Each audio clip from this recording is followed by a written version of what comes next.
أعوذ بالله من الشيطان الرجيم.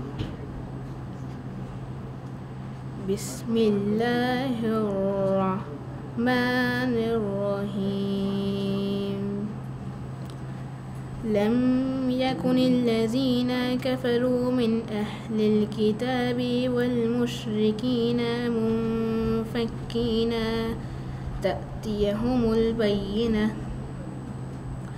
رسولا من الله يتلو صحفا مطهرة فيها كتبا قيمة وما تفرق الذين أوتوا الكتاب إلا من بعد ما جاءتهم البينة وما أمروا إلا ليعبدوا الله مخلصين له الدين حنفاء ويقيموا الصلاة ويؤتوا الزكاة وذلك دين القيمة. إن الذين كفروا من أهل الكتاب والمشركين في نار جهنم خالدين فيها أولئك هم شر البرية. إن الذين آمنوا وعملوا الصالحات أولئك هم خير البرية جزاؤهم عند ربهم جنات عدن تجري من تحتها الأنهار خالدين فيها أبدا رضي الله عنهم ورضوا عنه ذلك لمن خشي ربه. اہل کتاب کے کفار اور دیگر مشرکین اپنے کفر سے الگ ہونے والے نہیں تھے جب تک کہ ان کے پاس کھلی دلیل نہیں آ جاتی۔ اللہ کی تعریف اللہ کی طرف کا نمائندہ جو پاکیزہ صحیفوں کی تلاوت کرے جن میں قیمتی اور مضبوط باتیں لکھی ہیں، اور یہ اہل کتاب مترق نہیں ہوئے مگر اس وقت جب ان کے پاس کھلی دلیل آ گئی اور انہیں صرف اس بات کا حکم دیا گیا تھا کہ خدا کی عبادت کریں اور اس عبادت کو اسی کے لیے خالص رکھیں اور نماز قائم کریں اور زکوٰۃ ادا کریں اور یہی سچا دین ہے۔ بے شک اہل کتاب میں جن لوگوں نے کفر اختیار کیا ہے دیگر مشرکین سب جہنم میں ہمیشہ رہنے والے ہیں اور یہی بدترین خلائق ہیں۔ اور بے شک جو لوگ ایمان لائے ہیں اور انہوں نے نیک اعمال کیے ہیں وہ بہترین خلائق ہیں۔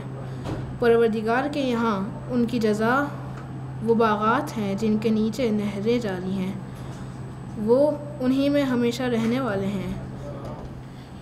بسم اللہ الرحمن الرحیم۔ امام باقر علیہ السلام فرماتے ہیں ان الحسد یاکل الایمان کما تاکل النار الحطب الیابس۔ ترجمہ، بے شک حسد اور جلن اس طرح سے ایمان کو کھا جاتا ہے جیسے کہ آگ سوکھی لکڑی کو کھا جاتی ہے۔ حوالہ ریفرنس بہار الانوار جلد 75 پیج نمبر 256۔ لا حول ولا قوة الا باللہ العلی العظیم۔ اعوذ باللہ من الشیطان اللعین الرجیم۔ بسم اللہ الرحمن الرحیم۔ الحمد للہ رب العالمین والصلاة والسلام علی سید الانبیاء والمرسلین خاتم النبیین ابی القاسم محمد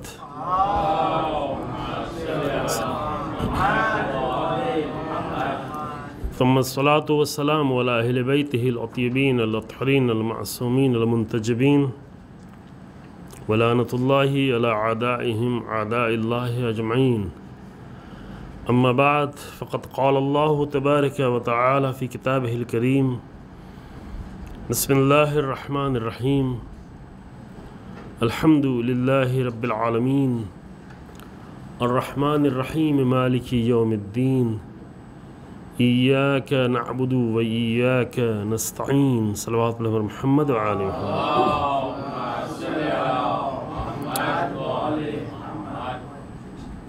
زندگی کے قرآنی اصولوں میں سے ایک بنیادی ترین قانون اور اصل اور جو انسان کے لیے سب سے بڑا کمال ہے، سب سے بڑی فضیلت ہے، وہ یہ ہے کہ اس کائنات میں ایک معبود کے سوا کسی کی بھی بندگی نہ کی جائے. ایاک نعبد بہت ہی محکم طریقے سے، بہت ہی مضبوط طریقے سے قرآن نے 1450 سال پہلے تقریباً یہ سمجھایا ہے بشریت کو، اور اس سے پہلے دیگر انبیاء اور کتابوں کے ذریعے سے یہ بات بار بار سمجھائی جاتی رہی. قرآن میں بھی اس کا جگہ جگہ پہ ذکر ہے. بعض آیتوں میں، بعض سوروں میں مسلسل انبیاء کے آنے کا ذکر ہے، اور انبیاء کے آنے کے ساتھ ساتھ یہ کہ انبیاء کی سب سے پہلی دعوت اور انبیاء کی سب سے پہلی آواز یہ ہوتی تھی کہ اللہ کے سوا کسی کی بندگی نہ کرو. جیسے سورہ ہود میں، جیسے سورہ انبیاء میں، جیسے دیگر سوروں میں ایک کے بعد دیگر انبیاء کا ذکر ہے، جناب نوح سے لے کے بنی اسرائیل کے انبیاء تک. اور جہاں انبیاء کی دیگر متعدد صفات بیان کی گئی ہیں، ان کی اور جو زحمتیں ہیں وہ بیان کی گئی ہیں، لیکن اس میں سب سے پہلے یہ کیا؟ سب سے پہلے کہ اللہ کے سوا کسی کی بندگی نہیں کرنا. یہ ہر نبی کا پیغام ہے، یہ زندگی کا بنیادی ترین مسئلہ ہے، اور یہ بہت ہی اہم بھی ہے. ہم چونکہ طے نہیں ہے کہ ایک ہی موضوع پر گفتگو ہو یہاں پر اور ایک ہی قانون پر ہم ٹھہرے رہیں، ورنہ خود یہ موضوع، اس موضوع پر قرآن میں بہت ہی خوبصورت مطالب ہیں، بہت زیادہ مطالب ہیں، بہت سمجھنے کے مطالب ہیں اللہ کی بندگی کے اوپر. اور صرف سمجھنے کے نہیں، بلکہ اپنی بندگی کو، اپنی توحید کو مضبوط کرنے کے لیے پورے قرآن میں سے صرف اس مطلب کو اگر اچھی طرح سے سمجھ لیا جائے، اور یہ مطلب اگر اچھی طرح سے اتنا اچھی طرح سے سمجھ لیا جائے کہ دوسروں کو بھی سمجھایا جا سکے کہ ایک پروردگار کے سوا کسی کی بندگی نہیں ہو سکتی، کوئی بندگی کے لائق ہے ہی نہیں. کچھ لوگوں نے خود کو بنا لیا ہے، کچھ لوگوں نے دوسروں کو بنا لیا ہے. جنہوں نے خود کو بنایا ہے وہ بھی حسرت کریں گے، قیامت کے دن حسرت کریں گے کہ کیوں میرے پیچھے تم آ رہے تھے، کیوں میری بندگی کر رہے تھے، کیوں میری اتباع کر رہے تھے. وقال الذین اتبعوا للذین اتبعوا، تم کیوں میرے پیچھے آئے، تم نے میری بات ہی کیوں مانی، مجھے آقا کیوں مانا، میرے غلام کیوں بنے، میری اتباع کیوں کی. وہ لڑ رہے ہوں گے، اور جو دوسروں کو بنایا ہوا ہے وہ بھی، ان کی بھی آخر میں یہی حسرت ہوگی کہ ہم کو تو خود بندہ بنایا گیا تھا، ہم کو تم نے معبود کیوں بنا دیا. تو یہ ایک بہت ہی اچھی بحث ہے قرآن کی، اور اسلامی روایات بہت زیادہ ہیں، لیکن بہرحال پھر ہمیں فی الحال اس سے ابھی گزر جانا ہے. انشاءاللہ اس حد تک ہماری زندگی میں کہ جب بھی ہم کہہ رہے ہیں بار بار ایاک نعبد، تو ہم اس حقیقت تک اپنی زندگی کے ساتھ پہنچ جائیں کہ اس کائنات میں بندگی کے لائق صرف ایک ذات ہے، وہ پروردگار کی ذات ہے. اور اس طرح سے اللہ کی بندگی کریں. اگر ساری امت مسلمہ مل کر حقیقی معنوں میں اللہ کی صحیح بندگی کرنا سیکھ لے تو دوسرے بھی اللہ کی بندگی سے آشنا ہو جائیں گے.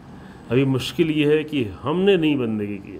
ہم نمازیں پڑھ لیتے ہیں، مسجدوں میں آ جاتے ہیں، لمبی لمبی صفیں بچھا لیتے ہیں، بڑے بڑے جمعے پڑھ لیتے ہیں، بڑی بڑی نماز عید پڑھ لیتے ہیں، ایک صف میں کھڑے ہو جاتے ہیں. یہ سب کچھ اچھا ہے، لیکن یہ سب تو صرف ظاہر ہے، یہ سب تو صرف ڈھانچہ ہے، یہ سب تو صرف جسم ہے.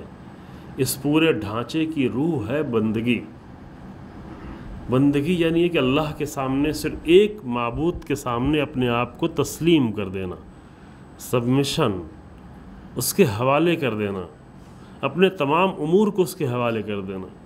دعاؤں میں پڑھتے ہیں وفوض امری الی اللہ، ہم اپنے امور کو اللہ کے حوالے کرتے ہیں، لیکن یہ کر نہیں پاتے، کہتے ضرور ہیں لیکن اپنے امور کو اللہ کے حوالے کر نہیں پاتے۔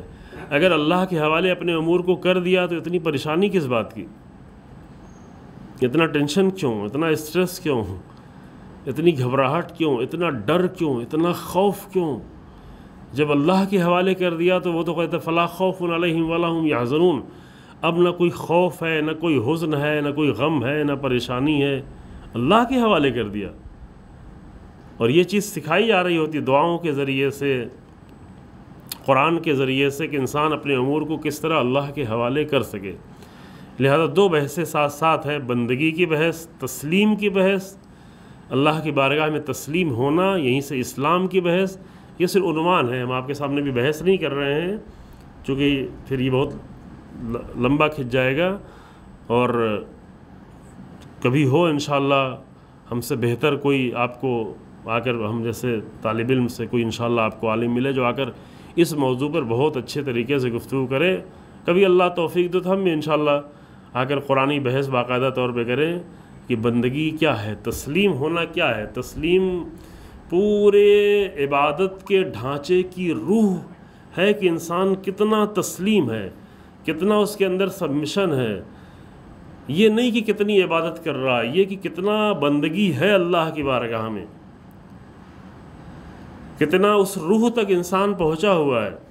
اور جب اس روح تک انسان پہنچ گیا تو پھر لازمی طور پر پھر ہر طرح کی بندگی سے وہ نجات پا جاتا ہے اور توحید کی حقیقت کو درک کرنے لگتا ہے، توحید کو اپنی عملی زندگی میں محسوس کرتا ہے۔ ہم انبیاء وہ تھے جو ہر لمحے توحید کو محسوس کرتے تھے۔ اہل بیت علیہ السلام تمام حالات میں، سخت ترین حالات میں، مشکل ترین حالات میں، مقتل سجا ہوا ہے، لاشوں پہ لاشیں ہیں، زخموں پہ زخم ہے، میتوں پہ میتیں ہیں، لیکن وہ بہت مطمئن ہوتے تھے۔ کیوں؟ اس لیے کہ اللہ کے حوالے امور کا کیا ہوا ہے، اللہ کی بندگی کر رہے ہیں، اللہ کے سامنے سجدہ کر رہے ہیں، ایاک نعبد و ایاک نستعین کہہ کر اٹھے ہوئے ہیں صبح کی نماز میں، ظہر کی نماز میں تیروں کے درمیان میں کھڑے ہیں، لیکن کہہ رہے ہیں ایاک نعبد و ایاک نستعین۔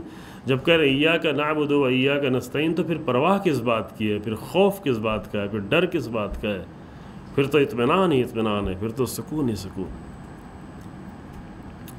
اور یہ تاریخ نے یہ منظر لکھا ہوا ہے، تاریخ نے یہ منظر دشمن کی نگاہوں نے محسوس کیا ہے، جن کے لیے سمجھنا مشکل ہو رہا تھا۔ یہ کیسے ہو سکتا ہے کہ اتنے مشکل وقت میں انسان اتنا مطمئن ہو، اتنے سخت وقت میں صبح سے لے کے شام تک اتنے لاشیں اٹھا چکا ہے کوئی انسان، اور اس کے چہرے پہ اتنا سکون ہو۔ ہمارے پاس تو تھوڑی سی چیز چھن جاتی ہے، تھوڑی سی تنخواہ کم ہو جاتی ہے تو زندگی مشکل میں پڑ جاتی ہے، کوئی چیز گم ہو جاتی ہے تو مشکل میں آ جاتے ہیں، کوئی تھوڑی سی تکلیف آ جاتی ہے مشکل میں جاتے ہیں، بیٹا بیمار ہو جاتا ہے، بیٹی بیمار ہو جاتی ہے تو زندگی سب اتھل پتھل ہو جاتی ہے، گھر میں کوئی اور مریض ہو جاتا ہے تو کچھ سمجھ میں نہیں آتا کہ کیا کرے انسان، ذرا سی مصیبتوں پہ سب کچھ کھو بیٹھتا ہے۔ اور ایک مقتل میں اتنی ساری مصیبتیں ایک ساتھ لا کے رکھی ہوئی ہیں، لیکن نہ صرف یہ کہ امام حسین بلکہ حبیب نے مظاہر بھی مطمئن ہیں، زہیر قین بھی مطمئن ہیں، ابوالفضل عباس بھی پرسکون ہیں، علی اکبر بھی نہایت ہی مطمئن ہیں، چھوٹے چھوٹے بچے بھی سکون کے ساتھ ہیں، چونکہ جانتے ہیں کہ جب ایک پروردگار کی بندگی میں آ گئے تو پھر کوئی پرواہ نہیں ہوتی۔ اب اس کے حوالے جب معاملہ کر دیا ہے تو پھر وہ جانتا ہے، ہمارا کام اپنی صرف ذمہ داری ادا کرنا، اس کے بعد پریشان ہونا، ٹینشن لینا، گھبراہٹ میں پڑنا، یہ سب ہمارا کام نہیں رہ گیا، اب سب اللہ کے حوالے۔ یہ عملی نمونے ہیں، یہ باتیں فقط انبیاء کی نہیں ہیں، یہ باتیں فقط معصوم کی نہیں ہیں، یہ عام گھرانوں سے نکلے ہوئے انسانوں یہ سب کچھ کر کے دکھایا ہوا ہے. یہ منظر تاریخ میں جگہ جگہ نظر آیا ہے. یہ منظر آج کی تاریخ میں بھی بہت نظر آ رہا ہے. یہ منظر دیکھے ہیں, یہ منظر لوگوں نے بتائے ہیں, یہ منظر لوگوں نے دکھایا ہے کہ سخت ترین حالات میں چاہے ہر طرف بم گر رہا ہو, میزائل گر رہی ہو, ٹینکوں کے گولے گر رہے ہوں, جسم کہنا آسان ہے, کہیں کسی کا ہاتھ کٹا ہوا پڑا ہے, کسی کا پیر کٹا ہوا پڑا ہے, صحرا میں صحراؤں کے درمیان میں خیموں کے اسپتال بنے ہوئے ہیں, اور خیموں کے اسپتال میں سینکڑوں بیڈ لگے ہوئے ہیں.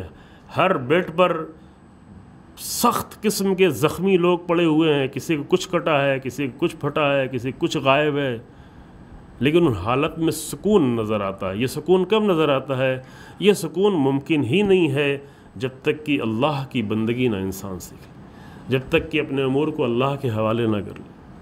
یہ تھوڑا سا کمپیئر کرنے کی چیز ہے. ہم اپنے آپ کو یہ کرتے رہیں کہ ہم ذرا سا حالات اگر ہمارے مطابق نہیں رہتے تو کتنا اتھل پتھل ہو جاتی, کتنا ہمارے ذہن کو مشکل پیدا ہو جاتی. یہ ساری مشکل اس لیے ہے کہ ہم نے ابھی بندگی کا ہنر نہیں سیکھا. ہم نے ایاک نعبد تو بہت کہا ہے, لیکن بندگی کا ہنر نہیں سیکھا. سب کچھ بگڑ جاتا ہے, سب کچھ خراب ہو جاتا ہے.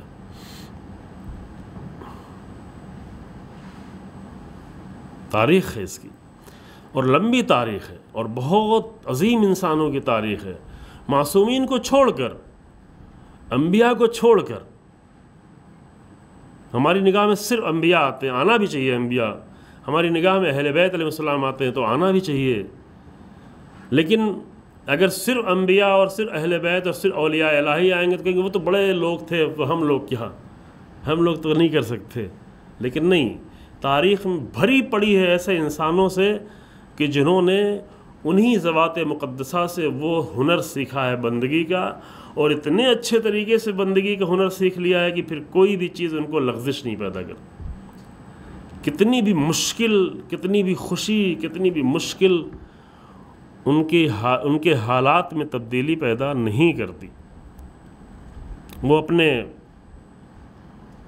وظیفے, اپنی ذمہ داری, اپنی رسپانسبلٹی, اس کو بہترین طریقے سے انجام دے رہے ہیں, انجام کی فکر کیے بغیر اس کو اللہ کے حوالے کر کے. یہ سب اس ایاک نعبد کے ذیل میں پھر یہ بحث آپ رکھیں, انشاءاللہ تلاش کریں. ہم نے صرف چھیڑا ہے, ہم نے بحث ختم نہیں کی ہے. کوئی یہ بحثیں 2 دن کی نہیں ہوتی ہیں, 1 دن کی بحثیں نہیں ہوتی ہیں. ہم نے ایک قدم آپ کے سامنے اٹھایا ہے سب نے مل کے, اور بعد والے قدم آپ خود اٹھائیں, دیکھیں انشاءاللہ تعالی. ابھی دوسرے جملے پہ آ جاتے ہیں چونکہ پھر ٹائم نہیں ہے, اور وہ یہ ہے کہ وَإِيَّاكَ نَسْتَعِينُ, اسی تاکید کے ساتھ کہ صرف تجھ سے ہی مدد چاہتے ہیں. صرف یعنی دونوں بالکل ایک لیول پہ آگے بات کہی جا رہی ہے کہ اے میرے اللہ, صرف تیری بندگی کرتے ہیں اور صرف تجھ سے مدد چاہتے ہیں.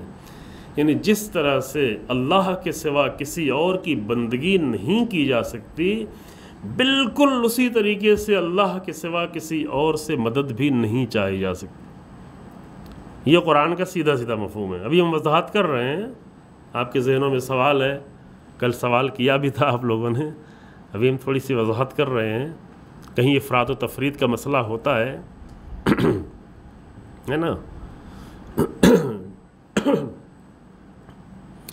بندگی میں بھی یہی مسئلہ ہے,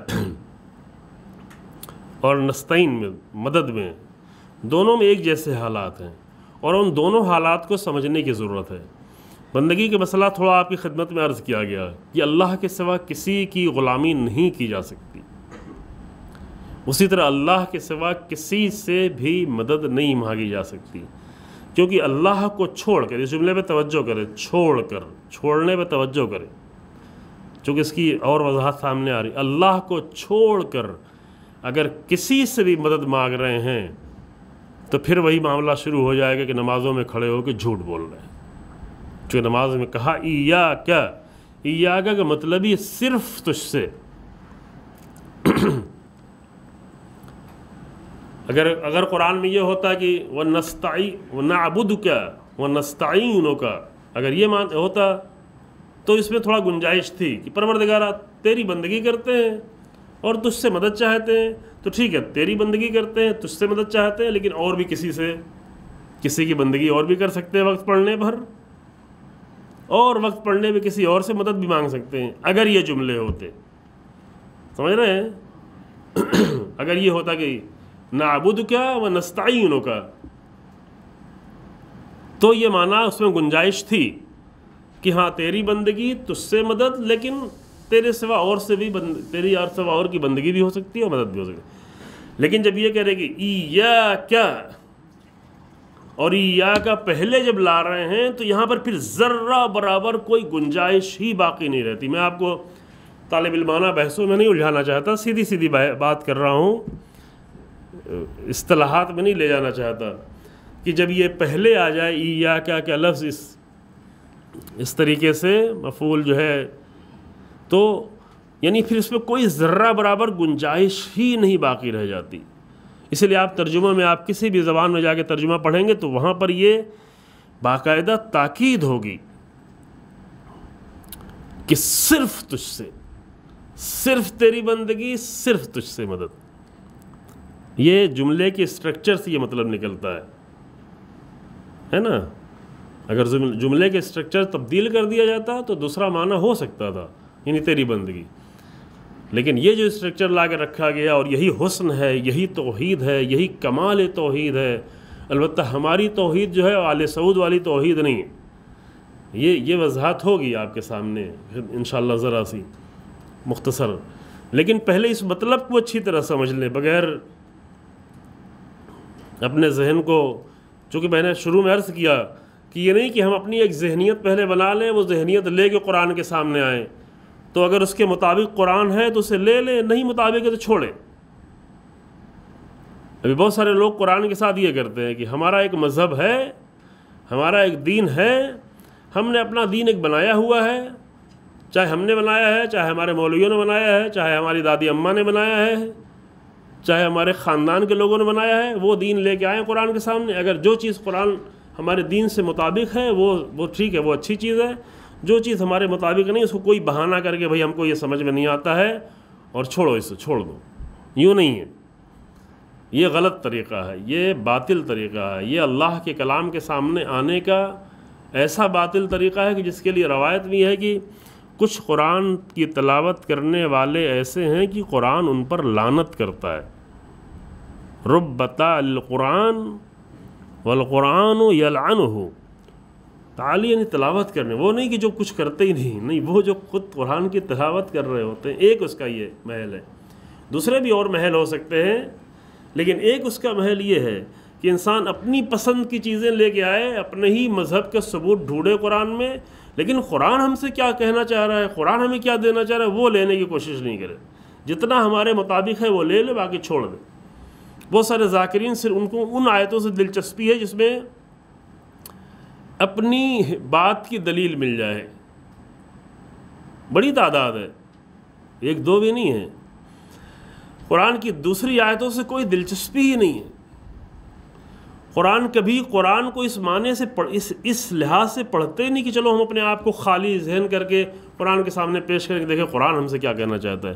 نہیں، جو ہمارے ذہنوں میں بھرا پڑا ہے، جو ہم کو نقطے لگانے، جس میں ہمیں واہ واہ لینی ہے، جو لوگوں کو پسند ہے، جو دین لوگوں کو پسند ہے، وہی چلو ڈھونڈو۔ دیکھو قرآن میں اس سے ملتی جلتی کوئی چیز مل جائے تو بہت اچھا ہے، اگر نہیں ملتی ہے تو گھما کے پھرا کے ادھر ادھر کر کے کچھ بنا لیا جائے گا۔ یہ ہے قرآن کی تعویل، غلط تعویل اس طرح کرنا کہ جس کے لیے رسول اللہ نے فرمایا کہ ان کا ٹھکانہ جہنم ہوگا۔ ان کے لیے نہیں فرمایا کہ جو قرآن کبھی دیکھتے ہی نہیں، جو قرآن کبھی چھوتے ہی نہیں، جو قرآن کبھی پڑھتے ہی نہیں، ان کے لیے نہیں، ان کا تو معاملہ الگ ہے۔ یہ ان کے لیے ہے کہ جو قرآن کو اگر اپنی باتوں کو اگر قرآن پہ تحمیل کرتے ہیں، اپنے مطابق تعویل کرتے ہیں، اپنے پسند سے قرآن کی آیتوں کو گھماتے پھراتے ہیں، اپنے پسند کی جو آیتیں ہیں وہ لے لیتے ہیں، باقی آیتوں کو چھوڑ دیتے ہیں، کوئی اس میں دلچسپی نہیں رکھتے، اور پھر یہ کرتے کرتے لوگ بھی یہی کرنا شروع کر دیتے ہیں۔ یہ ظلم ہے، یہ بہت بڑا ظلم ہے، خود پر بہت بڑا ظلم ہے، اپنے دین پر ظلم ہے، قرآن پر ظلم ہے نا. یہاں بھی اور یہ بنیادی ترین مسئلہ ہے، چونکہ دین کا سب سے بنیادی مسئلہ توحید ہے. توحید کا ایک بنیادی ترین مسئلہ ہے کہ انسان کس کی بندگی میں ہے، اور بندگی کے لیے قرآن کہتا ہے ایاک نعبد و ایاک نستعین، صرف تیری بندگی کرتے ہیں اور صرف تجھ سے مدد چاہتے ہیں، ایک لہجے میں، ایک انداز میں، ایک طریقے سے.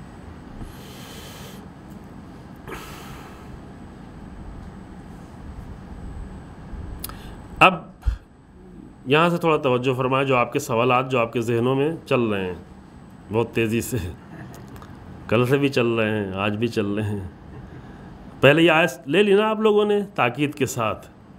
اب اس آیت کے مطلب کو محفوظ رکھتے ہوئے اب آگے بڑھیں. ہم اگر اپنے ماں باپ کی بات مانتے ہیں، میرے ماں باپ کہتے ہیں یہ بات کرو، ہم کرتے ہیں.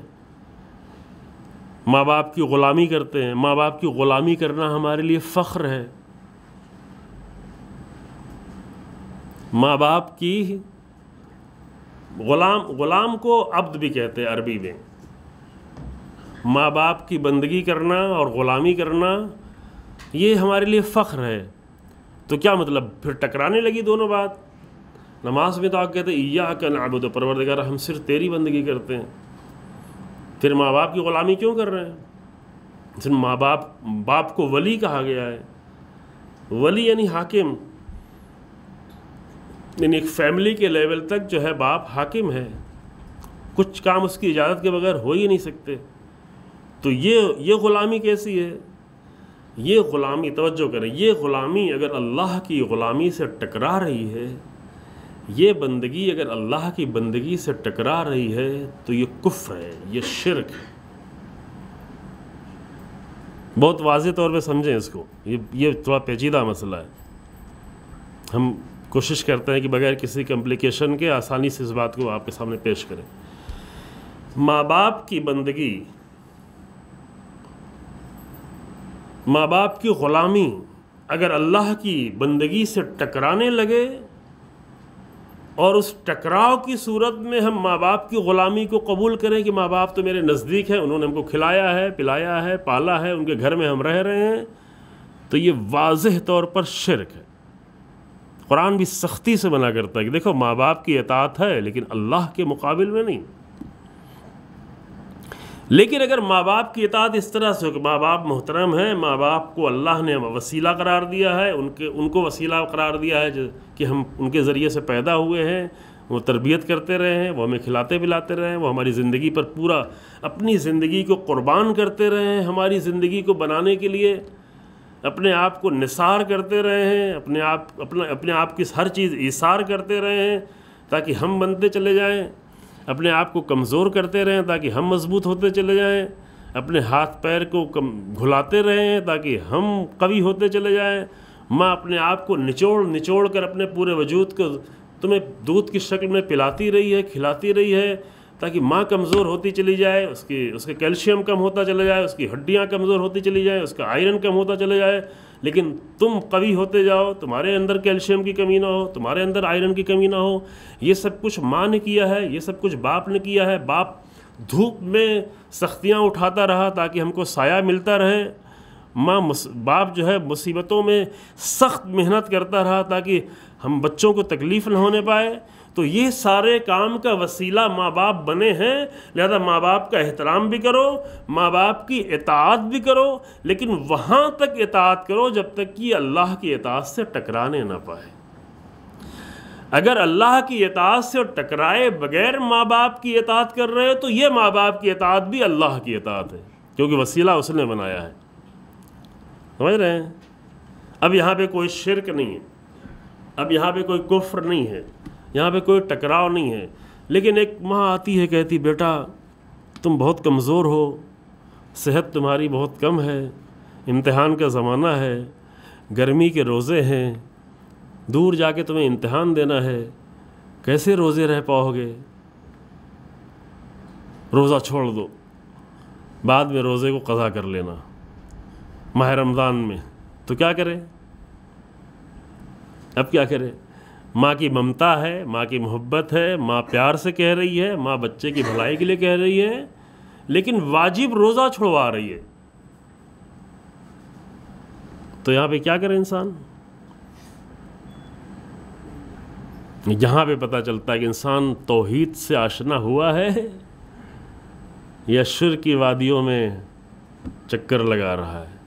یہاں پہ بیٹے کو، اولاد کو، بیٹی کو بہت ہی احترام کے ساتھ کہنا ہے کہ میری ماں آپ بہت مہربان ہیں، آپ کا بڑا لطف ہے، آپ میری بھلائی چاہتی ہیں، لیکن آپ کا یہ حکم اللہ کے حکم سے ٹکرا رہا ہے، لہٰذا میں معذرت چاہتی کہ نہ خود کو گنہگار کرنا چاہتا ہوں، نہ آپ کو گنہگار کرنا چاہتا ہوں، کیونکہ دونوں گنہگار ہو جائیں گے. میں آپ کو بھی مشکل میں ڈالنا نہیں چاہتا، خود کو بھی مشکل میں ڈالنا نہیں چاہتا. اب یہاں کیا ہوا؟ یہاں یہ ہوا کہ ماں باپ کا حکم اللہ کے حکم سے ٹکرا نہیں پایا. اگر ماں نے کوشش بھی کی ہے تو بیٹے نے خود کو بھی بچایا ہے، اولاد نے، اور ماں باپ کو بھی بچا لیا ہے، ان کو بھی مشکل میں نہیں ڈالنے دیا.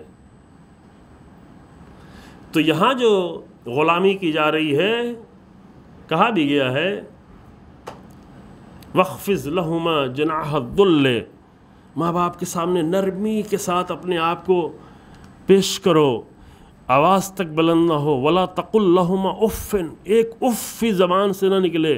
ممکن ہے ماں باپ بوڑھے ہو گئے ہوں، ان کے اندر چڑچڑاپن آ گیا ہو، ان کے زمانہ اور آپ کے زمانے میں بہت تبدیلی آ گئی ہو، انہوں نے اتنا ایڈوانس ٹیکنالوجی کا زمانہ نہیں دیکھا تھا، آپ جس زمانے میں ہیں دونوں میں جنریشن گیپ بہت زیادہ ہو گیا ہو، اور آپ کے زمانے کو وہ نہیں سمجھ پا رہے ہوں، آپ کی باتیں انہیں اچھی نہیں لگ رہی ہوں، ان کو غصہ آ رہا ہو. تو اگر غصہ آ رہا ہو، منطقی بات پہ بھی تمہیں ٹوک رہے ہیں، لاجک پہ بھی تمہیں ٹوک رہے ہیں، تب بھی تم اپنی زبان سے اف تک نہیں کہنا، بس صرف خاموش ہو جانا. جتنا سمجھا پانا سمجھا لینا، نہیں سمجھا پانا تو احترام کے ساتھ، خاموشی کے ساتھ کہیں چلے جانا، بعد میں آ کے سمجھانا، اچھے ماحول میں سمجھانا، اچھے انداز سے سمجھانا، لیکن اف نہیں کہنا. یہ اس لیے کیونکہ اللہ نے ان کو وسیلہ قرار دیا ہے، کیونکہ انہوں نے تمہارے لیے بہت زحمتیں کی ہوئی ہیں، لیکن یہ سب کچھ زحمتیں کرنے کے باوجود تم ان کی بندگی نہیں کر سکتے، ان کو خدا نہیں مان سکتے. ایاک نعبد کہنے کے بعد اللہ کے واجب و حرام کے مقابلے میں ان کو لا کے ٹکرا نہیں سکتے. واضح ہے یہ بات؟ نہ ماں باپ، نہ انبیاء، نہ رسول اللہ. البتہ رسول اللہ کبھی ایسا کہیں گے ہی نہیں. ماں باپ کہہ سکتے ہیں، چونکہ ہمارے ماں باپ نادان ہو سکتے ہیں، ہمارے ماں باپ ممکن ہے الہی مزاج سے آگاہ نہ ہوں، حکم اسلامی کی روح کو جانتے نہ، لیکن ایک نبی کبھی ایسا تقاضا ہی نہیں کر سکتا جو وما تشاءون الا ان یشاء اللہ. الہی لوگ کبھی ایسی چاہتے ہی نہیں ایسی چیز کی جو اللہ نہیں چاہتا ہے، لیکن ہمارے ماں باپ چاہ سکتے ہیں. تو یہاں پر جو ہے بندگی کے معنی کیا ہوئے؟ یہاں وہ بندگی جو اللہ کی بندگی کے نتیجے میں ہے. ہم لوگ تھوڑا طالب علمانہ زبان میں کہتے ہیں کہ طول میں ہے. طول یعنی اللہ کی بندگی کے نیچے آ رہی ہے. شوہر کی اطاعت، ماں باپ کی اطاعت، فلاں کی اطاعت، ایک عالم کی بات ماننا، ایک مرجع کی بات ماننا، ایک فقیہ کی بات ماننا، یہ سب کچھ اس وقت ہے کہ جب وہ اللہ کی اطاعت کے نیچے نیچے آ رہی ہے، جب وہ اللہ کی اطاعت کے عرض میں نہیں آ رہی ہے، چوڑائی میں نہیں آ رہی ہے، لمبائی میں نیچے آ رہی ہے. طول اور عرض سے کہتے ہیں جب اللہ کی اطاعت کے سامنے ٹکرا نہیں رہی ہے، بلکہ اللہ کی اطاعت کے سائے میں آ رہی ہے. اب اللہ کی اطاعت کے سائے میں آ کر اگر کسی کی بات مانی جاتی ہے، کسی کی اطاعت کی جاتی ہے، کسی کی غلامی کی جاتی ہے، تو یہ عین توحید ہے. یہ شرک نہیں ہے، یہ ٹکراؤ نہیں ہے، یہ کفر نہیں ہے. لیکن جس لمحے کسی کا بھی حکم اگر اللہ کے حکم سے ٹکرا جائے کہ نہیں آفس میں نماز تو نہیں پڑھنے دیں گے، تو بھاڑ میں جائے آفس، پردہ تو نہیں کرنے دیں گے، تو جہنم میں جائے تمہارا اسکول. کیا علم کے لیے اور کوئی جگہ نہیں ہے؟ دیکھیں علم واجب ہے، یہ کہ فلاں پرٹیکولر اسکول میں وہیں پڑھنا یہ واجب نہیں ہے. علم واجب ہے، پردہ بھی واجب ہے، علم بھی واجب ہے نا. لیکن لازم نہیں ہے کہ ایک کے لیے دوسرے کو چھوڑا جائے. علم کے بہت سارے راستے ہو سکتے ہیں. علم ڈگری بھی واجب نہیں ہے. ابھی تو کل گفتگو تھی، برادران نے بتایا بھی کہ ابھی اسکلس ہوتی ہیں، ڈگریوں کی اہمیت نہیں ہوتی. ڈگریاں کہیں سے بھی حاصل کی جا سکتی ہیں. اسکل ہونا، علم ہونا یہ ضروری ہے. انسان علم کی تلاش میں ہو، علم کی کوشش میں ہو، چاہے لڑکے ہوں چاہے لڑکیاں ہوں، اس کے راستے ڈھونڈے. لیکن یہ کہ حتماً اسی اسکول میں ہمیں پڑھنا ہے، حتماً اپنے دین کی قربانی دے کے پڑھنا ہے، حتماً. بہت اچھی بات یہاں پہ ایک جوان نے کل کہی، بہت اچھی بات کی. ایک بچی اگر امتحان دینے جا رہی ہے اور مجبوراً اگر وہ پردہ اتار کے جا رہی ہے، اور اگر وہ غیرتدار ایک مسلمان غیرتدار بچی ہے، تو وہ بیچاری امتحان کیا دے پائے گی؟ اس کا سارا دل تو اس بات پہ لگا ہوا ہے کہ میرا سر پہ چادر نہیں ہے، میرا پردہ اترا ہوا ہے.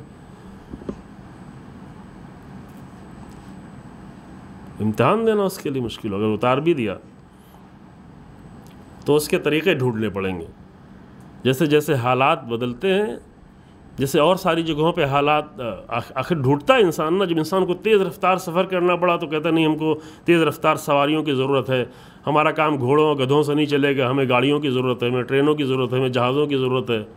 جیسے ہر مشکل جب انسان کے سامنے آتی تو اس کے لیے راستہ ڈھونڈتا ہے. اسے اگر ایسی مشکل آتی اس کے لیے راستہ ڈھونڈنا پڑے گا. ذمہ دار لوگوں کو، سمجھدار لوگوں کو بیٹھ کے راستے ڈھونڈنے پڑیں گے. نہ علم چھوڑا جا سکتا ہے، نہ حجاب چھوڑا جا سکتا ہے. نہ علم چھوڑا جا سکتا ہے، نہ دین چھوڑا جا سکتا ہے. اور علم کو اور آگے وہ لوگ جو بے غیرتی کے ساتھ علم حاصل کریں گے، غیرتدار لوگ ان سے آگے علم میں آگے ہونا چاہیے. سمجھ رہے ہیں یہ نہیں؟ وہ لوگ جو ڈرگس کے ساتھ، جو ذلتوں کے ساتھ، جو بے حیائی کے ساتھ، جو بے شرمی کے ساتھ، جو ہر طرح کے گناہ کے ساتھ علم حاصل کریں گے، ان کے مقابل میں ایسی بچیاں، ایسی لڑکیاں، ایسے جوانوں کا علم کہیں زیادہ ہونا چاہیے جو حیا کے ساتھ، جو شرم کے ساتھ، جو دین کے ساتھ، جو انسانیت کے ساتھ، جو شرف کے ساتھ علم حاصل کر رہے ہیں. چاہے اتنے اچھے اسکول میں نہیں ہوں. یہ اسکول یہ سب زیادہ تر ڈھکوسلے ہوتے ہیں. بڑی بڑی بلڈنگیں بنا کر، ایئر کنڈیشن بلڈنگیں بنا کر زیادہ پیسہ ایٹھنے کے لیے ہوتا ہے. ورنہ آپ اسی وقت بھی پوری دنیا میں اٹھا کے دیکھ لیں کیسے کیسے گاؤں کے اسکولوں کے پڑھے ہوئے لوگ بھی جو ہے علم کے، چونکہ انسان کی صلاحیتیں ہوتی ہیں. اور آج کے زمانے میں تو بہت ہی آسان ہو گیا ہے. آج تو اسکول میں تو یوں کچھ پڑھایا نہیں جاتا. وہی بچے پڑھ لکھ لیتے ہیں جو خود پڑھنا چاہتے ہیں.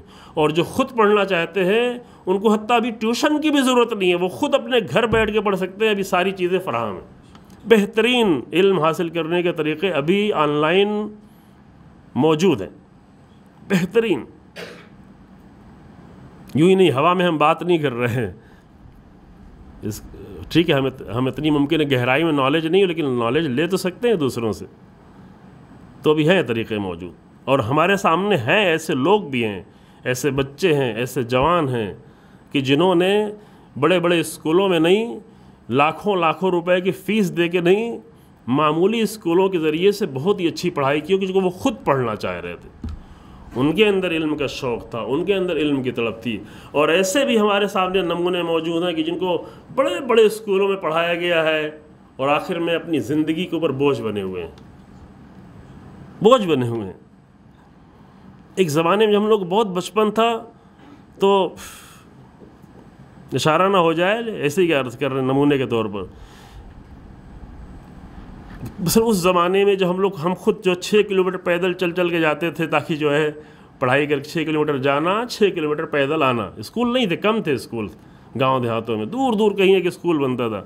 بھاگتے ہوئے جاتے تھے، دوڑتے ہوئے جاتے تھے، دوڑتے ہوئے آتے تھے، آرام سے 12 کلومیٹر دوڑ لیتے تھے. مزہ آتا تھا معمولی اسکولوں میں. اور وہیں اسی اسکول میں اسی زمانے میں ایک فیملی گاؤں سے لے کے 22 کلومیٹر تک، اس زمانے میں نئی گاڑی، وہی بجاج جو اسکوٹر آئی ہوئی تھی، اس پر بٹھا کے اپنے بچوں کو لے کے جاتے تھے. وہ سب سے پورے شہر کے سب سے ٹاپ لیول کے اسکول میں پڑھانے کے لیے. لیکن آج اسی گاؤں کے بعض پڑھے ہوئے بچے کہیں زیادہ آگے نکل گئے ہیں، اور اس اسکول کا پڑھا ہوا ٹاپ لیول کا اتنا سفر کرنے کے بعد ابھی ناکام ہے. یعنی بالکل ناکام ہے. یہ بالکل سامنے کا نمونہ. ایسے نمونے آپ کے سامنے بھی ہوں گے، بہت سارے نمونے ہوں گے. تو اصل مسئلہ یہ اچھی طرح سمجھیں اور اپنے بچوں کو سمجھائیں کہ اصل مسئلہ انسان کا خود سنجیدہ ہو جانا. جب بچے سنجیدہ ہو جائیں تو ان کو پڑھنے سے کوئی نہیں روک سکتا. اور اگر انسان سنجیدہ نہیں ہے تو چاہے وہ UK کا کورس ہو, چاہے US کا کورس ہو, چاہے وہ جرمنی کا کورس ہو, چاہے وہ 5 لاکھ کی فیس ہو سال کی, چاہے 8 لاکھ کی فیس ہو, ان کو کوئی پڑھا بھی نہیں سکتا. لیکن بحث خیر ہماری بات یہ تھی کہ علم لازم ہے, اس کے طریقے انسان کو ڈھونڈنا ہے. لیکن اصل بحث ہماری کیا؟ اصل بحث یہ ہے کہ بندگی اللہ کی کرنی ہے. یوں نہیں کہ علم حاصل کرنے کے لیے ہم اللہ کی بندگی چھوڑ کے پھر کیا کریں,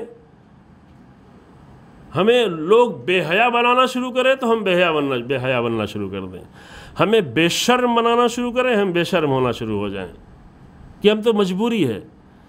حدیث کہتی لا دین لمن لا حیا لہ, اس انسان کے پاس دین ہی نہیں ہے جس کے پاس حیا نہیں ہے.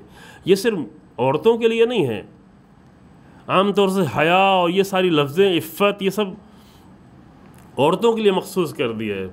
شاید پتہ نہیں یہیں پہ عرض کیا کہیں پہلے عرض کیا ہے. چونکہ ہم زمیندارانہ کلچر میں جیے ہوئے ہیں, زمیندارانہ کلچر میں مرد کتنا ہی بے حیا ہو اس کے لیے کوئی عیب کی بات نہیں ہے, مرد کتنا ہی بے شرم ہو اس کے لیے عیب کی بات نہیں مانی جاتی تھی, مرد کتنا ہی گنہگار ہو اور بے عفت ہو اس کے لیے عیب نہیں کہ زمیندار صاحب ہیں, یہ تو گناہ کرنا ان کے قرآن بھی کہتا ہے یہ تو ہمارا طریقہ ہے, یہ تو ہم لوگوں کا طریقہ ہے.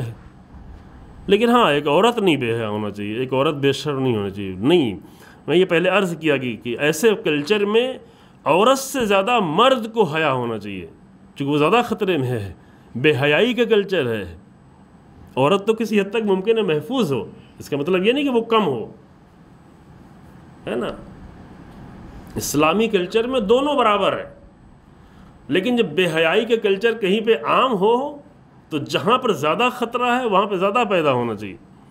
اور یہ اسلام کا قانون سب کے لیے ہے کہ حیا نہیں ہے تو دین نہیں ہے. لا دین لمن لا حیا لہ, چاہے مرد ہو چاہے عورت ہو. حیا نہیں تو دین نہیں ہے, شرم نہیں تو دین نہیں ہے, غیرت نہیں ہے تو دین نہیں ہے, کچھ نہیں. اور یہ بے حیائی پیدا کرنے کی کوشش کی جائے تو فوراً بندگی میں آ جائیں کہ اب تو مجبوری ہے, اب تو ہم کیا کریں, اب ہم غلامی اختیار کرتے ہیں. جیسے ہمارا ملک اتنے سالوں سے آزاد ہو گیا, کتنے سال ہو گئے, 75 سال نا ہونے والے ہیں. 75 سال آزاد ہو گیا لیکن ذہنیتیں ابھی تک غلام ہیں, اتنی غلام ہیں. ابھی سے 1 مہینہ پہلے کی بات ہے, فلائٹ میں بیٹھے ہوئے تھے, میرے پیچھے ایک فیملی تھی اور یوپی کی فیملی تھی. کہیں سے ہم جا رہے تھے یوپی کی طرف جا رہے تھے تو فیملی بھی یوپی کی تھی.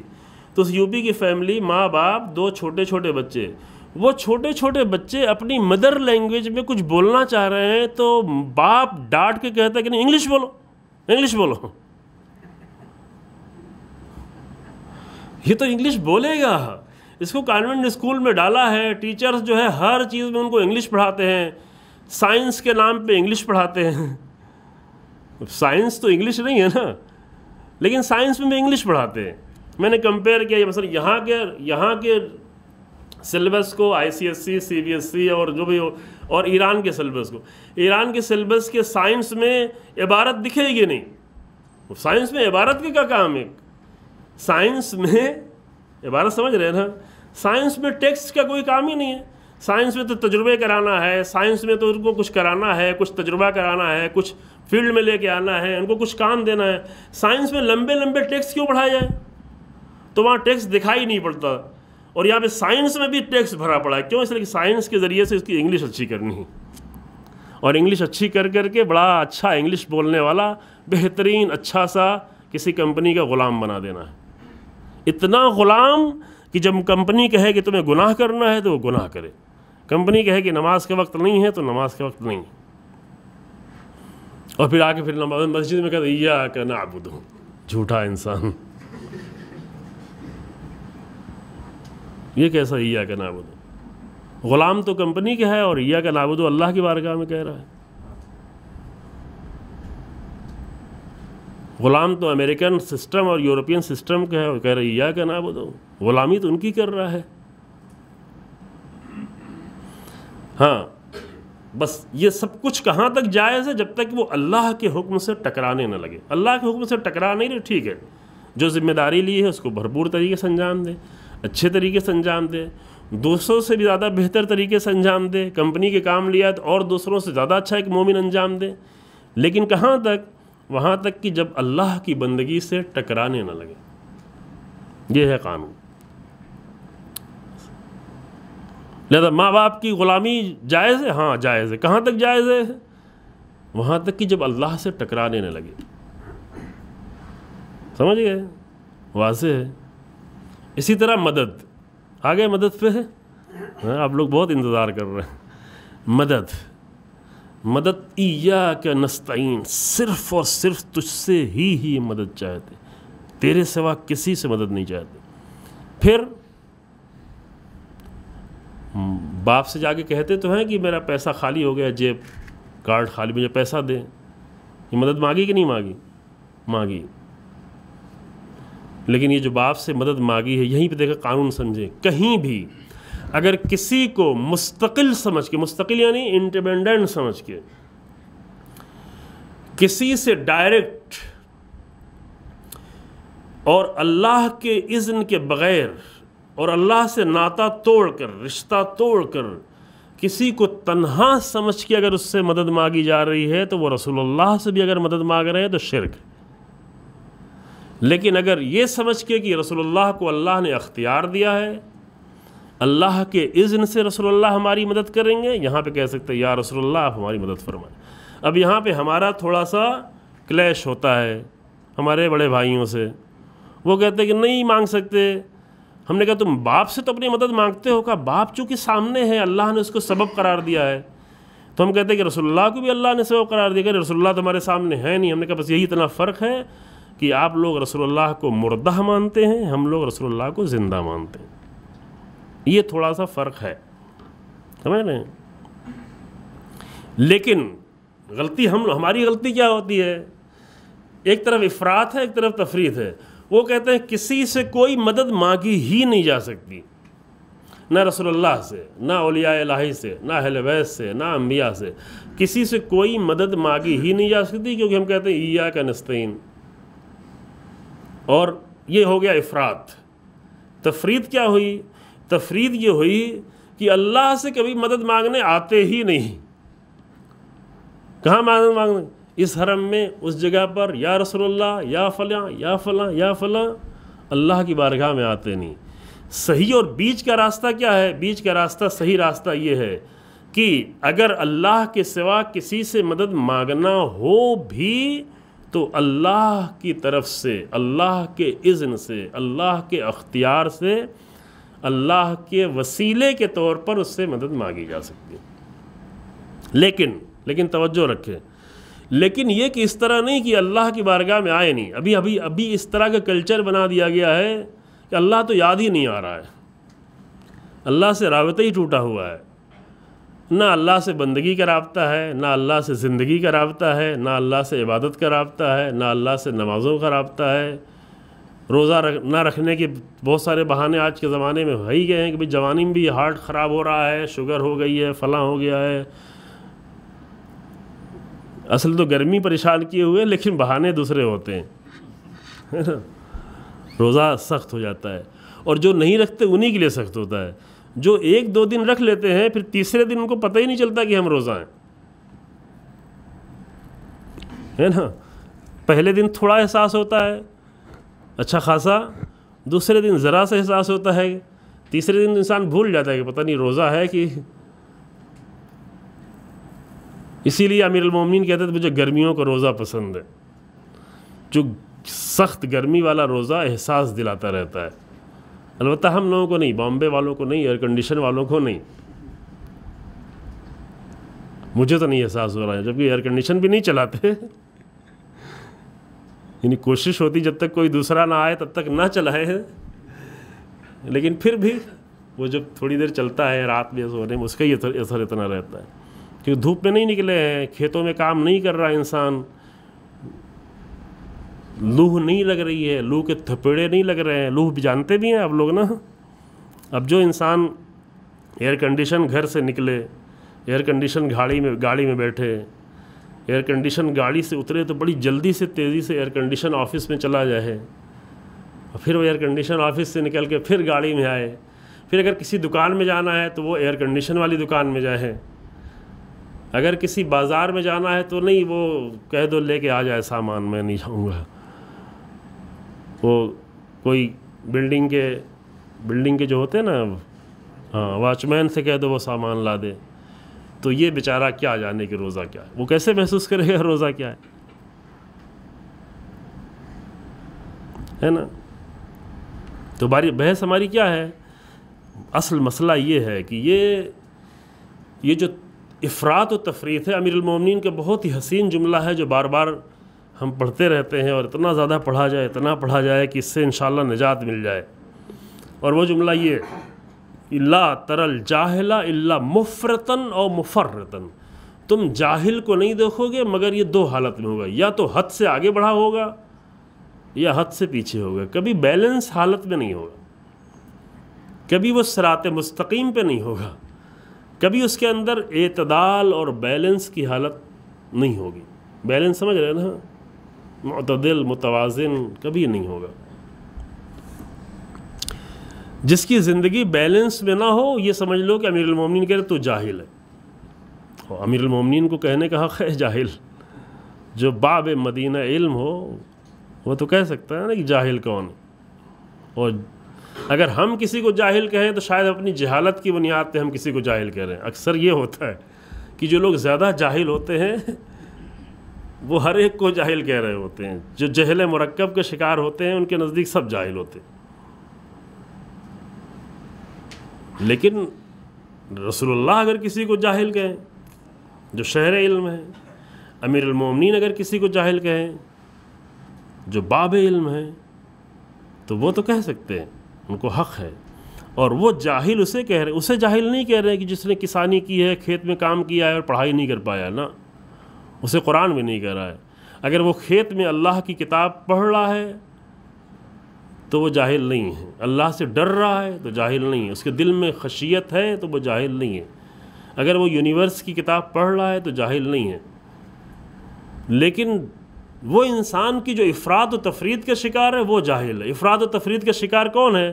افراط و تفرید کا شکار وہ لوگ شکار ہیں، ہر زندگی کے ہر میدان میں یہ ڈھونڈیں آپ لوگ، لیکن بندگی کے مسئلے میں افراط و تفرید کے ایک شکار وہ لوگ ہیں جو یہ کہتے نہیں ہم رسول اللہ سے کچھ کہہ ہی نہیں سکتے، ہم انبیاء سے اولیاء سے کچھ کہہ ہی نہیں سکتے، وہ افراد کا شکار ہے۔ ایک افراد کے شکار وہ ہیں کہ وہ رسول اللہ سے سب کچھ کہیں گے، امیر المومنین سے سب کچھ کہیں گے، اللہ سے کبھی کچھ نہیں کہیں گے، اللہ سے کہتے ہی نہیں ہیں۔ اور اب تو امیر المومنین سے بھی نہیں کہتے ہیں، اب تو امام حسین سے بھی نہیں کہتے ہیں، اب امام حسین کے گھوڑے سے پورا کام چل جاتا ہے، گھوڑے سے کہہ لو۔ اب مولا بھی جو ہے امام حسین نہیں، امام حسین کا گھوڑا ہو گیا۔ بہت ساری عورتیں کہتے ہیں مولا، اب گھوڑے کو مولا بنائیں گے تو پھر امام حسین تو مولا نہیں ملیں گے۔ گھوڑا محترم ہے، اگر امام حسین کا گھوڑا ہے تو محترم ہے۔ عمر سعد بھی کہہ رہا تھا کہ گھوڑے کو مارنا نہیں چونکہ رسول اللہ کا گھوڑا ہے۔ وہی عمر سعد جو حسین ابن علی پر تلوار و شمر و خنجر چلوا رہا تھا شمر کا، وہی کہہ رہا تھا گھوڑے کو کچھ نہیں کرو۔ تو ایسی ایسی جہالت کے لوگ شکار ہوتے ہیں کہ امام حسین کا دین چھوڑ دیا، امام حسین کا راستہ چھوڑ دیا، امام حسین کی عزت چھوڑ دی، امام حسین کی بندگی چھوڑ دی، امام حسین کی عبادت چھوڑ دی۔ اب پورے دین میں کیا رہ گیا کہ گھوڑا کہاں سے نکل رہا ہے، ذوالجناح کہاں نکل رہا ہے، صرف یہ رہ گیا۔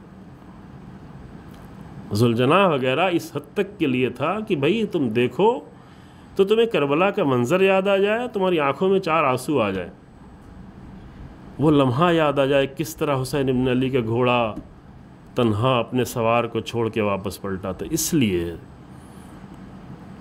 اور یہ پہلے کہا بھی جا چکا ہے کہ وہاں پہ شبیہ بنائی گئی ہے، اور شبیہ بھی اس لیے تاکہ وہ منظر یاد آئے۔ شباہت سے مراد ہی ہوتا ہے کہ یاد آئے وہ منظر، تو پھر لازم ہے کہ وہ شباہت ہو۔ یہ ہمارے کسی بزرگ کا جملہ ہے کہ ایسا نہ لگے کہ یہ سکندر کا گھوڑا ہے، یہ فلاں کا گھوڑا ہے، اتنا سونا چاندی چڑھا دو کہ امام حسین کا گھوڑا ہی نہیں لگے۔ امام حسین کے گھوڑے پہ تو نہ سونا تھا، نہ چاندی تھی، نہ زربافت کے کپڑے تھے، گھوڑا تھا، ایک زین تھی اس کے اوپر۔ خیر، تو مدد کس سے مانگی جائے؟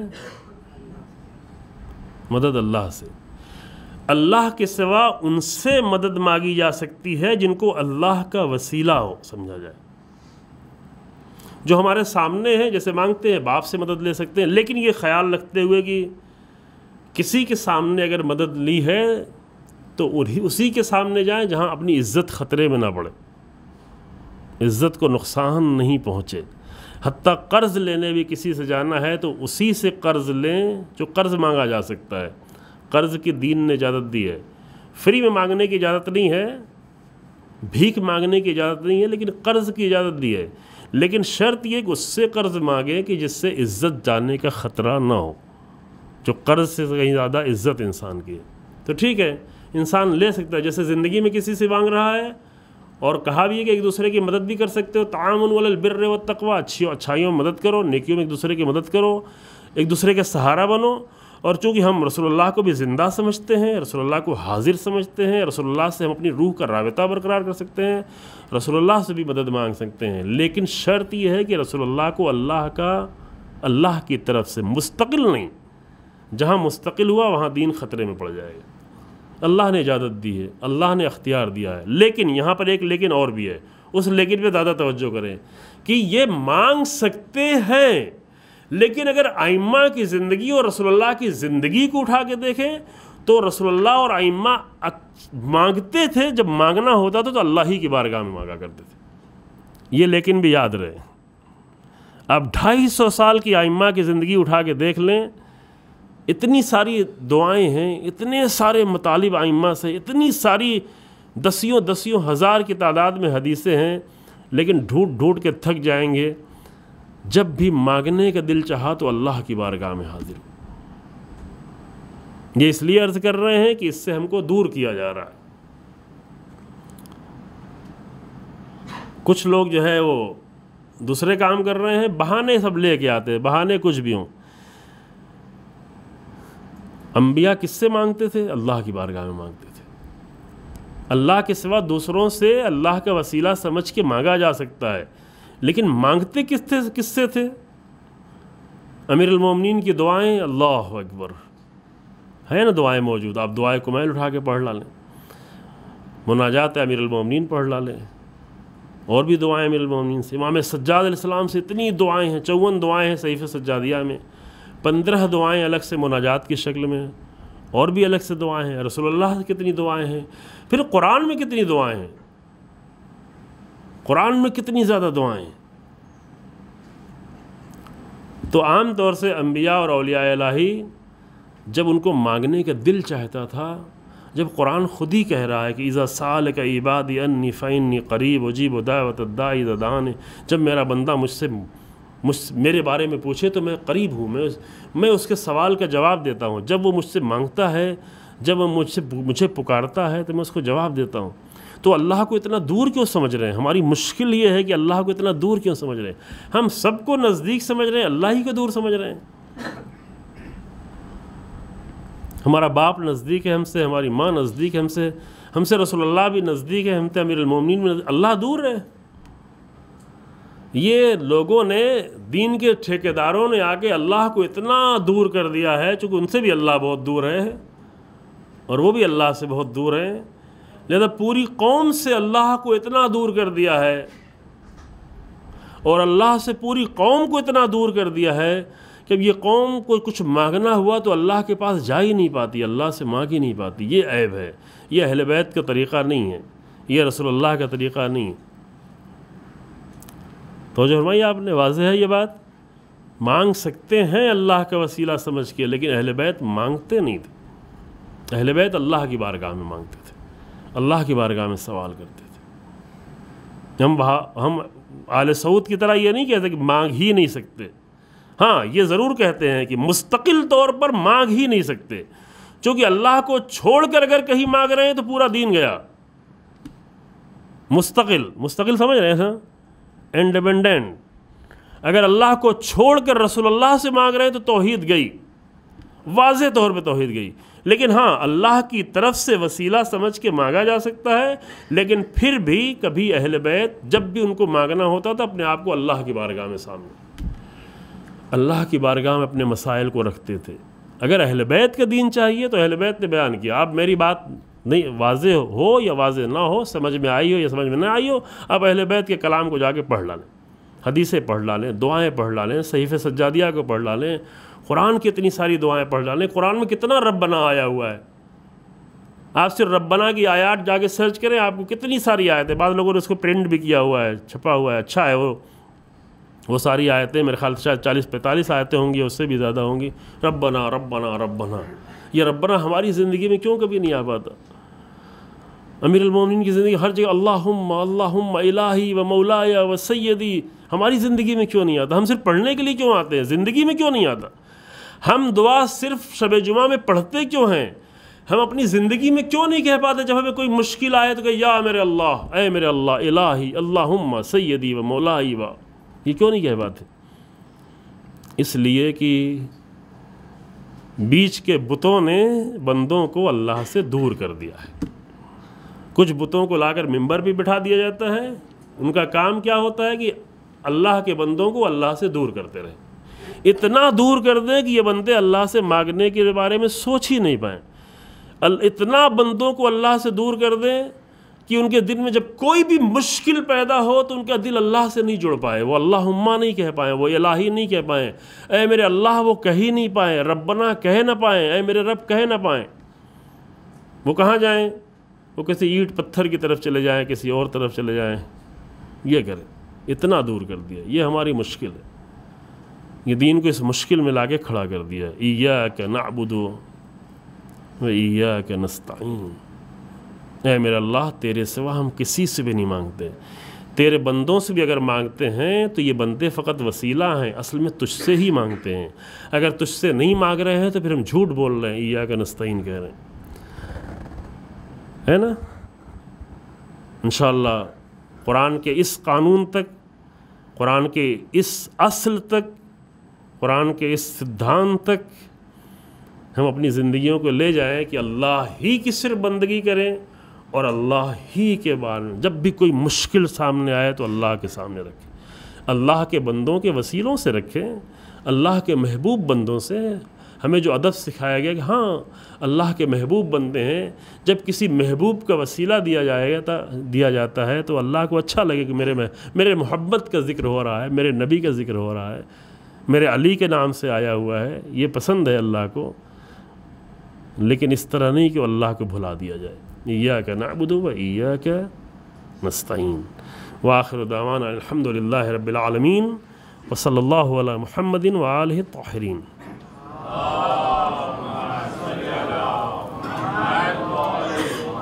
ایک سوال کیا تھا آپ کے سوال سے پہلے، ایک سوال مجھ سے کیا تھا، ابھی ذہن میں آ گیا کہ بھی چونکہ وہی دوری کی بنیاد پر اللہ کا سجدہ تو نہیں کرتے. ابھی جہاں بھی جاتے ہیں دوسروں کو دیکھتے ہیں سر ٹکاتے ہوئے، ہر زمین پہ، ہر پتھر پہ، ہر جگہ دوسری قومیں سر ٹیکتی نظر آتی ہیں، تو یہ بھی چلے ہوئے، یہ بھی ہر جگہ سجدہ، ہر جگہ سجدہ. سجدہ صرف اور صرف اللہ کے لیے، سجدہ اللہ کے سوا کسی کے لیے نہیں. وہ جو آدم کا سجدہ تھا تو آدم کا سجدہ نہیں تھا، سمجھ رہے ہیں؟ علماء نے اس کی وضاحت کی ہے. قرآن میں یہ نہیں کہ آدم کا سجدہ کرو، آدم کے لیے سجدہ کرو، دونوں میں فرق ہوا. یعنی اللہ نے آدم کو اتنی صلاحیتیں دی ہیں تو ان صلاحیتوں کو دیکھ کے سجدہ اللہ کا کرو، ہاں آدم کے لیے کرو، دو میں فرق ہوا. جیسے ہمیں آج ایک کتاب پڑھتے پڑھتے بہت ہی اچھا مطلب آ گیا تو اس مطلب کے لیے سجدہ کر رہے ہیں، لیکن کس کا سجدہ کریں؟ کتاب کا سجدہ نہیں، سجدہ اللہ کے. پروردگارہ تو نے اس کتاب کے ذریعے سے مجھے یہ علم دے دیا. تو کے لیے اور کا دونوں میں فرق ہے. سجدہ اللہ کا ہے، سجدہ ہمیشہ اللہ کا ہے. امیر المومنین نے بہت ڈانٹا ہے، نہج البلاغہ پڑھیں. امیر المومنین کو ماننے والے، امیر المومنین کی ڈوڑی پہ جا کے سجدہ کرنے والے، وہاں پہ جا کے دیکھیں کہ وہاں پہ اللہ کا سجدہ کیسے کیا جاتا ہے. اللہ کا سجدہ کریں، اور سجدہ اس طرح سے کریں کہ کسی کو بدگمانی نہ ہونے پائے، کسی کو دھوکہ نہ ہونے پائے۔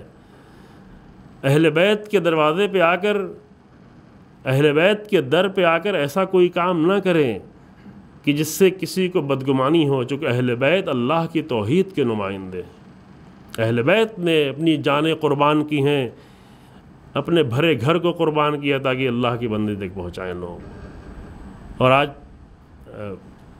شب وفات بھی تھی، جو میرے ذہن سے یہ بات مطلب عرض کرنا تھا، یہ موضوع پہ ہماری بات تھی۔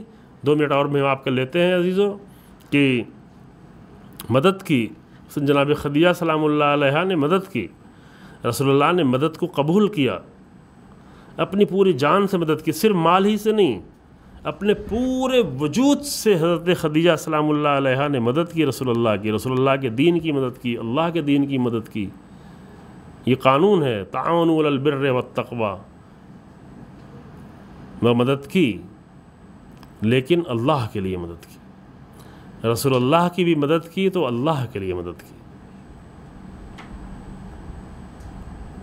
رسول اللہ کو ایسی مدد قبول ہی نہیں ہے کہ جو اللہ کے لیے نہ ہو۔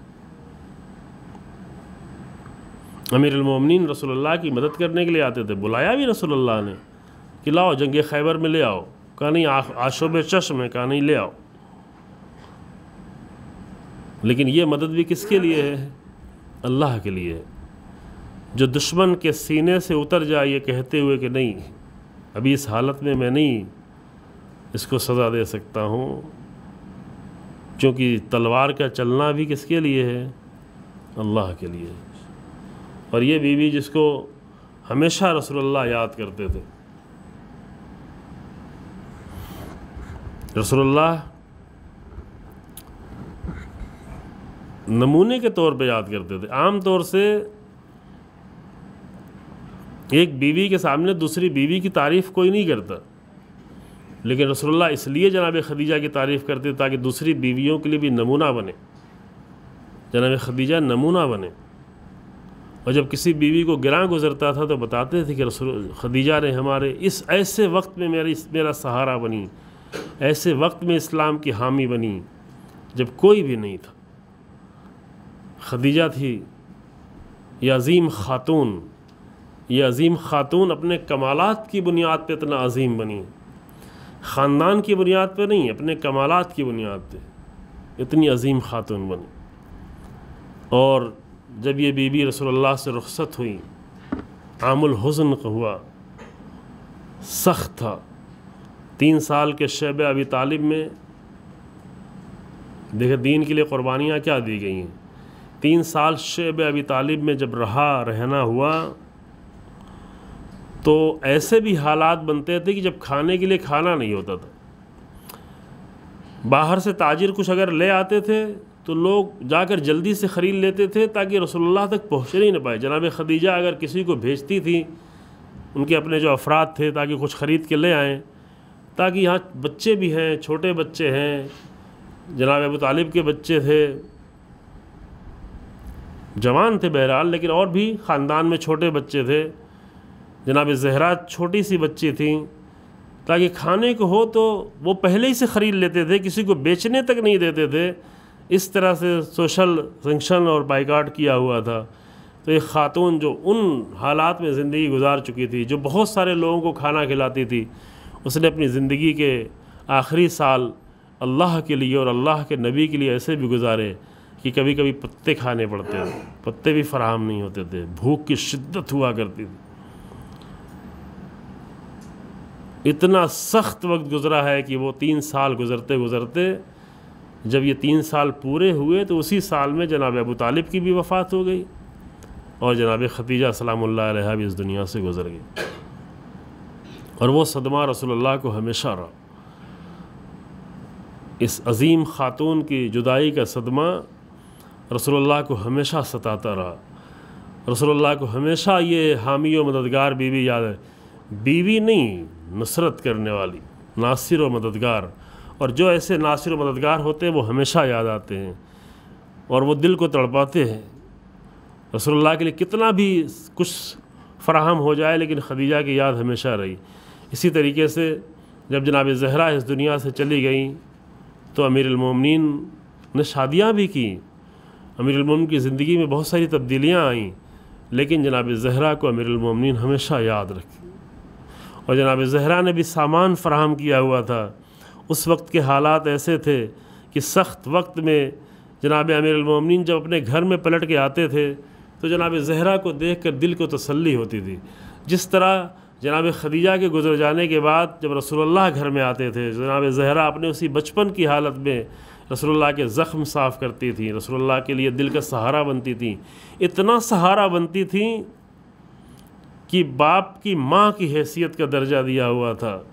جنگ احد میں جب رسول اللہ زخمی ہو گئے تو جناب زہرا بہت جلدی سے آئیں، احد کے میدان تک آئیں بیوی، اور آنے کے بعد دیکھا کہ رسول اللہ زخمی ہیں، زخموں کو صاف کر رہی تھیں، خون نہیں رک رہا تھا۔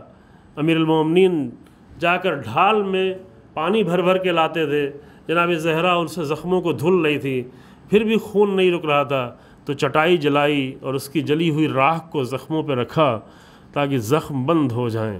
یہ سارے امور جناب خدیجہ سے دیکھے تھے اور وہ جناب زہرا انجام دے رہی تھیں۔ جناب زہرا جو سہارا تھی خود رسول اللہ کے لیے، جناب زہرا جو سہارا تھی اپنی ماں کی راہ پہ چلتے ہوئے، جو سہارا تھی امیر المومنین کے لیے۔ لیکن جب بیوی اس دنیا سے جانے لگیں تو بیوی کو یہ اندازہ تھا کہ میرے بعد علی کتنا تنہا ہو جائیں گے، لہذا ایک وصیت کی تھی کہ اے علی زارنی بعد، اے علی میرے بعد میری قبر پہ آتے رہنا، میری زیارت کے لیے آتے رہنا، میری قبر پہ آگے قرآن پڑھنا۔ عزیزو، اس کے ایک معنی تو یہ ہو سکتے ہیں کہ جناب زہرا چاہتی تھی کہ علی آئیں اور قرآن پڑھیں، قرآن کی تلاوت بیوی کو بہت اچھی لگتی تھی۔ جناب زہرا یہ فرماتی تھی اس دنیا میں رسول اللہ کے چہرے کو دیکھنا، تین چیزیں مجھے بہت پسند ہیں۔ ایک تو یہ کہ النظر الی وجہ رسول اللہ، رسول اللہ کے چہرے کی طرف دیکھنا جناب زہرا کا عشق تھا، جناب زہرا کو روح ملتی تھی، جان ملتی تھی۔ دوسرے اللہ کی راہ میں خرچ کرنا، تیسرے قرآن کی تلاوت۔ تو اے علی آنا، میری قبر پہ آنا، علی آگے تلاوت بھی کرتے تھے۔ لیکن یہ صرف جناب زہرا کے لیے ڈھارس کی بات نہیں تھی، جناب زہرا اپنے بات کے لیے امیر المومنین کی تسلی کا سامان فراہم کر کے گئی کہ میرے بعد علی جب بالکل تنہا ہو جائیں تو کبھی کبھی میری قبر پہ جب آئیں تو میری قبر پہ علی کو بھی سہارا مل جائے، میری قبر پہ بیٹھے تو علی کو تسلی مل جائے، میری قبر پہ جب آ کے بیٹھے تو علی کے دل کو چین مل جائے۔ لیکن اللہ زہرا بھی نہ رہیں، رسول اللہ کی بیٹی بھی نہ رہی۔ جس طرح رسول اللہ جناب خدیجہ سے جدا ہوئے تھے اور زندگی بھر وہ تڑپ باقی رہی، اسی طرح جب جناب زہرا سے امیر المومنین جدا ہوئے تو یہ تڑپ زندگی بھر کے لیے رہی۔ الا انا للہ و انا الیہ راجعون، سیعلم الذین ظلموا ای منقلب ینقلبون، ربنا تقبل منا انک انت السمیع العلیم بحق محمد و عطرتہ الطاہرین۔